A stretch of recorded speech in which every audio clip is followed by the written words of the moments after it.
Hi friends, नमस्कार सभी को। स्वागत है आपका मेरे यूट्यूब चैनल पे। आई होप कि आप सब बढ़िया होंगे, अच्छे से होंगे। आज की वीडियो में बात होने वाली है इलेक्ट्रॉनिक अप्लायंसेस के बारे में। बिजली से चलने वाले उपकरण जो कि हमारे घर में हर एक कमरे में होते हैं। ऐसे बहुत सारे इलेक्ट्रॉनिक अप्लायंसेस होते हैं हमारे घरों में जो आपकी केयर, आपकी अटेंशन मांगते हैं और आपको देनी चाहिए, क्योंकि आपने उस पर पैसे खर्च किए हुए हैं और आप ऑब्वियसली चाहते हैं कि वो लंबे टाइम तक चले, आपका साथ दे। तो चलिए, यही आज की वीडियो में हम बात करने वाले हैं कि किस तरह हम अपने इलेक्ट्रॉनिक अप्लायंसेस का ध्यान रख सकते हैं, उनकी केयर कर सकते हैं, ताकि हमारी जो मनी है वो वेस्ट ना हो। तो चलिए हम स्टार्ट करते हैं पहले किचन से। सबसे पहले हम मिक्सर ग्राइंडर को लेते हैं। हम सभी के घर में होता है और ये देखिए, मेरे वाले मिक्सर ग्राइंडर पे ज़्यादातर टमाटर के दाग पड़े होते हैं, क्योंकि इसमें रोज़ टमाटर की प्यूरी बनती है। अगर इसे उसी टाइम साफ़ कर दिया जाए तो ये अच्छे से साफ़ हो जाता है, पर हमारी मिक्सी में ऐसे ऐसे कोने होते हैं जहाँ टाइम के साथ गंदगी इकट्ठी होती रहती है और इसे साफ़ करने के लिए आपको इसकी डीप क्लीनिंग करनी ही पड़ती है हफ्ते में एक बार। ये क्लीनर मैंने बनाया है वाइट विनेगर, बेकिंग सोडा और डिश वॉशिंग जेल से। तो ब्रश की हेल्प से आप ऐसे से कोनों में सफाई कर सकते हैं जहाँ नॉर्मली कपड़े से होती नहीं है। उसके बाद गीले कपड़े से इसे अच्छे से पोंछ दिया जाए तो ये बहुत अच्छे से चमक जाती है। वायर को भी साफ़ करना बहुत ज़रूरी है और उस जगह को भी जहाँ इसको रखा हुआ था, क्योंकि वो भी गंदी हो जाती है। और अगर इस तरह वायर लंबी हो तो उसी के ही अराउंड इसे लपेट दें। तो इस तरह अगर हफ्ते में एक बार आप अपनी मिक्सी को बहुत अच्छे से साफ़ कर देते हैं तो पूरा हफ्ता ये आपको साफ़ ही दिखने वाली है। चलिए अब रेफ्रिजरेटर की बात करते हैं। अगर रेफ्रिजरेटर की हाइट इतनी ज़्यादा है कि आप उसका टॉप पार्ट देख नहीं पाते हैं तो वो जनरली इग्नोर हो जाता है, उस पर डस्ट और ऑयल इकट्ठा होते रहते हैं। तो ये एक तरफ को मैंने लंबा सा कवर यूज़ किया हुआ है, क्योंकि ये सिंक के बिल्कुल पास है तो पानी के दाग से इसकी प्रोटेक्शन हो जाती है। इसे साफ़ करने के लिए मैं बेकिंग सोडा और पानी यूज़ कर रही हूँ। उसके बाद किसी भी स्क्रब से इसे जेंटली साफ़ करने के बाद ऑयल और डस्ट अच्छी तरह से साफ़ हो जाते हैं। फिर किसी भी साफ़ गीले कपड़े से इसे पोंछ लें और ये अच्छी तरह से साफ़ हो जाता है। फ्रिज के टॉप को साफ़ करने के बाद उस पर कवर ज़रूर डालें ताकि उसे आपको बार बार साफ़ करने की ज़रूरत ना पड़े। गर्मियों में तो सब कुछ आपको रेफ्रिजरेटर में ही मिलेगा, तो इसलिए इसकी सफाई करना भी बहुत ज़्यादा ज़रूरी हो जाता है। अगर आप इस तरह की शीट यूज़ नहीं करते हैं तो आपकी शेल्फ्स ज़्यादा गंदी हो जाती हैं। तो अभी मैं बेकिंग सोडा का ही यूज़ कर रही हूँ इसे साफ़ करने के लिए। जब भी आप प्लास्टिक की शीट्स यूज़ करें तो प्रेफर करें कि ट्रांसपेरेंट ही हों, ताकि आप देख सकें सामान क्या क्या रखा है। और दूसरी बात कि जहाँ से एयर सर्कुलेट होती है उस पे इन शीट्स को ना बिछाएं। ऐसा करने से हो सकता है कई जगह कूलिंग ना भी हो तो आपका सामान ख़राब होने के चांसेस बढ़ जाते हैं। जब भी आप ऐसी चीज़ रखें जिसका बॉटम हो सकता है ख़राब हो तो आप उसे अच्छे से पोंछ लें और फिर रख दीजिए। अब उसके बाद बात आती है ये हैंडल्स की, जिसको हम जल्दी जल्दी में कोई से भी हाथ लगा के खोल देते हैं और वो गंदे हो जाते हैं। बाद में हमें रियलाइज़ होता है। फ्रिज के हैंडल को और डोर को तो रोज़ साफ़ करने की ज़रूरत पड़ती है, क्योंकि अगर आप सोच समझ के भी खोलें तब भी वो गंदा हो ही जाता है, इसलिए आप इसे रोज़ साफ़ करें। रेफ्रिजरेटर्स में इस तरह के वेंट्स होते हैं तो हमारा ध्यान इनकी तरफ जाता ही नहीं है। इसकी वजह से देखिए कितने धूल इनमें जम गई है। तो आप किसी भी पुराने ब्रश की हेल्प से इन्हें साफ़ कर सकते हैं। हम ऐसा सोचते हैं कि रेफ्रिजरेटर के नीचे वाला फ्लोर साफ़ ही होगा, इसलिए हम उसे साफ़ नहीं करते हैं। तो देखिए टाइम के साथ उस पर धूल मिट्टी सब जम जाती है। फ्लोर को साफ़ करने के टाइम पे रेफ्रिजरेटर की बैक और उसके वेंट भी साफ़ हो जाते हैं। हमारे फ्लोर पे सिंक की साइड से काफ़ी ज़्यादा सीमेंट गिरता है तो उसकी वजह से फ्लोर गंदा हो जाता है, तो इसे फ्रिक्वेंटली साफ़ करना पड़ता है। तो इस तरह हमारा रेफ्रिजरेटर आज बहुत अच्छे से साफ़ हो गया है। इसका टॉप, इसका फ्रंट और नीचे जाके अगर आप इसका फ्लोर भी देखेंगे तो उसकी भी कोई टेंशन नहीं है, वो भी आज साफ़ हो गया है।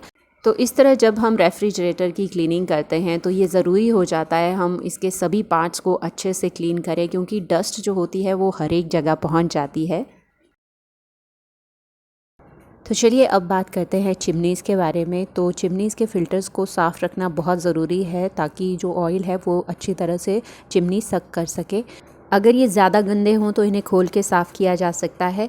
और इनके स्विचेस के लिए मैं पुराना ब्रश यूज़ कर रही हूँ और वही क्लीनर मैंने इसे साफ़ करने के लिए भी यूज़ किया है। इसके टॉप पार्ट को मैंने ये फ्रंट वाला साफ़ किया है और ये साइड वाला नहीं किया, तो देखिए कितना डिफरेंस है। ये सारा तेल साइड वाले पे जमा हुआ है, तो आप ये स्प्रे को थोड़ी देर के लिए इस पर रखें और स्क्रब से साफ़ कर लें। अगर ज़्यादा गंदी है तो स्टील वूल का यूज़ कर सकते हैं।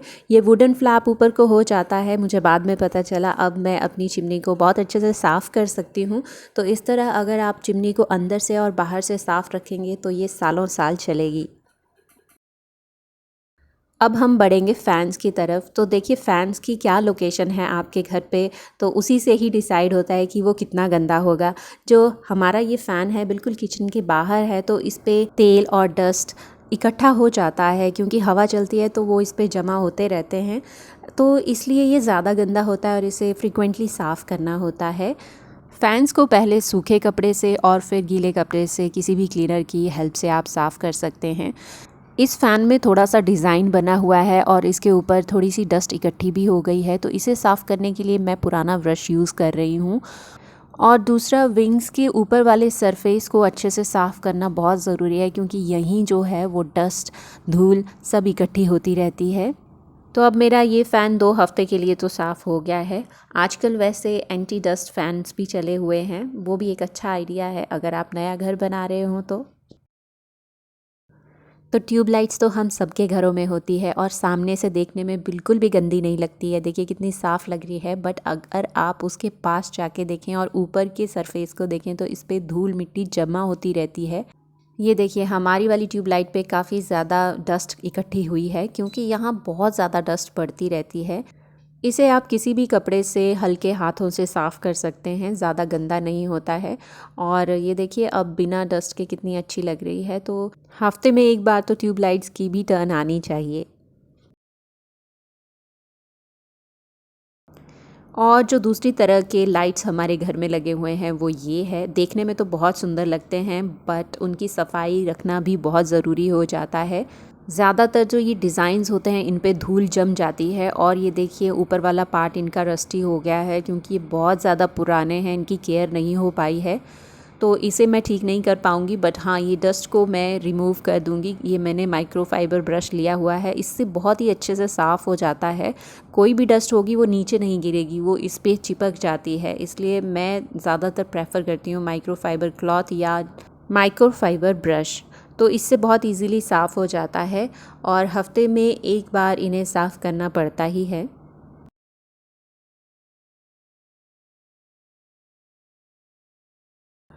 चलिए अब वॉशिंग मशीन की तरफ बढ़ते हैं। देखिए वॉशिंग मशीन खुद वॉश करती है। आप बोलेंगे कि क्या उसे साफ़ करने की ज़रूरत है? तो मेरा जवाब है हाँ। देखिए सबसे पहला स्टेप है कि आप अपनी वॉशिंग मशीन को बाहर से प्रोटेक्टेड रखें। तो मैंने इसके लिए वाटरप्रूफ कवर लगा रखा है। तो बहुत सारी ऐसी चीज़ें होती हैं वॉशिंग मशीन में जिन्हें हमें साफ़ करना पड़ता है। देखिए ये वाटर इनलेट है, ये इलेक्ट्रिसिटी के लिए कनेक्शन है, और नीचे वाटर आउटलेट भी होता है। तो ये जो इनलेट है इसमें एक छोटी सी जाली लगी होती है, ताकि आपका अगर गंदा पानी आ रहा है तो वो यहाँ से फ़िल्टर होके अंदर मशीन में जाए। तो ये देखिए अगर मैं इसको खोल के दिखाऊं आपको, कितना ब्लैक हो चुका है, कितना ये गंदा है। तो ये सिंपल पानी से भी साफ़ नहीं हुआ है, इसलिए मैं इसे विनेगर और बेकिंग सोडा के सॉल्यूशन में डाल रही हूँ।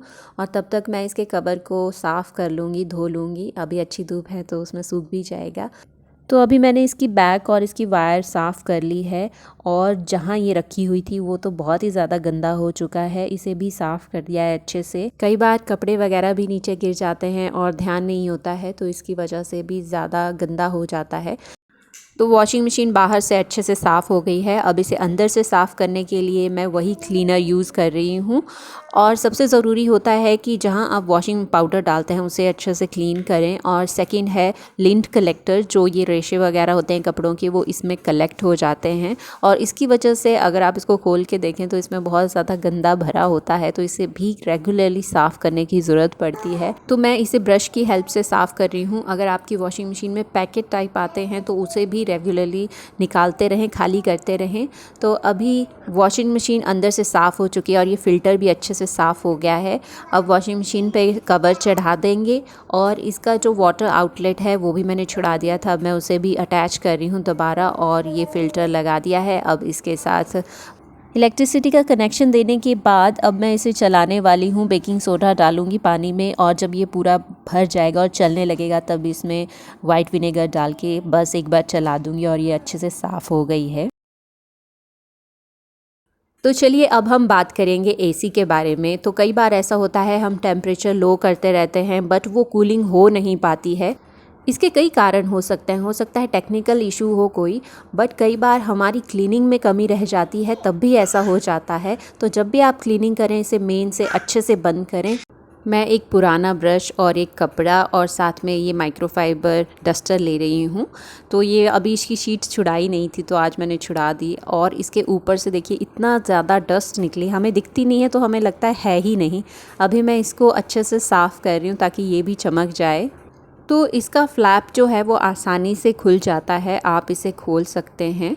और उसके बाद हम इन फ़िल्टर्स को साफ़ करने वाले हैं। इसके अंदर 2 फ़िल्टर्स होते हैं और ये बड़ी ही आसानी से निकल भी जाते हैं। तो इन्हीं पे ही ज़्यादातर धूल जो होती है वो इकट्ठी हुई होती है। अभी देखिए ऊपर को उठाया और सीधे बाहर को आप खींच लेंगे, बड़ी आसानी से आ जाएंगे। मैं एसी का नीचे वाला फ्लैप भी खोल रही हूँ। अगर मैं आपको फ़िल्टर्स की हालत बताऊँ तो देखिए कितनी ज़्यादा धूल इनमें जमा हो चुकी है। आप किसी भी पुराने ब्रश से इसको अच्छे से पहले साफ़ कर लें, पूरी धूल निकाल लें, फिर इसे पानी से धोएं और उसके बाद आराम से इन्हें धूप में सूखने के लिए छोड़ दें। जब तक फ़िल्टर्स सूख रहे हैं तब तक आपको यूनिट पे कहीं भी धूल दिखाई देती है तो इसे आप ब्रश की हेल्प से साफ़ कर सकते हैं। अगर आपको लगता है कि इसे प्रोफ़ेशनल क्लीनिंग की ज़रूरत है तो आप प्रोफ़ेशनल क्लीनर्स को भी बुला सकते हैं। और देखिए मेरे फ़िल्टर्स बिल्कुल अच्छे से साफ़ हो चुके हैं। अब मैं इन्हें फिर से इंसर्ट करने वाली हूँ। तो इनको इंसर्ट करना बहुत ही ईज़ी है। यहाँ छोटा सा ट्रैक दिया होता है, आपको उसमें ये फ़िक्स करके बस स्लाइड ही करना होता है, ये आसानी से फ़िक्स हो जाते हैं। हमारे यहाँ बहुत ज़्यादा धूल मिट्टी रहती है, उसकी वजह से फ़िल्टर्स बहुत जल्दी गंदे हो जाते हैं, इसलिए महीने में 1 बार या 2 महीने में 1 बार इनकी सफाई करना ज़रूरी हो जाता है। तो फ़िल्टर्स अच्छे से लग चुके हैं, अब हम इसका फ्लैप बंद कर देंगे। बड़ी ही आसानी से ये बंद भी हो जाता है। अब इसके बाद जब आप एसी चलाएंगे तो आप भी महसूस करेंगे कि इसकी कूलिंग बहुत अच्छी हो गई है। चलिए अब वॉशरूम अप्लाइंसेस की बात करते हैं। तो सबसे पहले आता है हमारा वाटर गीज़र। ये वाला गीज़र ऑलमोस्ट रूफ़ के साथ टच हो रहा है, तब भी इस पे देखिए कितने ज़्यादा धूल मिट्टी पड़ी हुई है। तो ये वाले कुछ हिस्से होते हैं जिन्हें हम देख नहीं पाते हैं कि वो गंदे हैं या साफ़ हैं। तो मैं इसे सिंपली माइक्रोफाइबर डस्टर के साथ साफ़ कर रही हूँ और ये अच्छे से साफ़ भी हो जा रहा है क्योंकि इस पे सिर्फ धूल मिट्टी ही पड़ी है। दूसरा जो वॉशरूम अप्लाइंस है वो है एग्जॉस्ट फ़ैन। और एग्जॉस्ट फ़ैन ऐसा है कि जिसे हम टोटली नेगलेक्ट करते हैं कि उसे भी सफाई की ज़रूरत होती है, पर जब आप इसे नज़दीक से देखेंगे तो आपको पता चलेगा इस पे डस्ट वगैरह पड़ी होती है। तो इसे मैंने पहले सूखे कपड़े से साफ़ किया और फिर गीले कपड़े से। अगर इसकी दूसरी साइड आपकी ही बालकनी है, स्पेस है, तो आप इसे सीधे पानी से धो सकते हैं और ये बहुत ही अच्छे से अंदर तक साफ़ हो जाता है। अगर नहीं है तो इसे आप कपड़े से ही साफ़ कर सकते हैं। एग्जॉस्ट फैंस ज़्यादा गंदे नहीं होते हैं, महीने में 1 बार अगर इन्हें साफ़ कर लिया जाए तो काफ़ी है।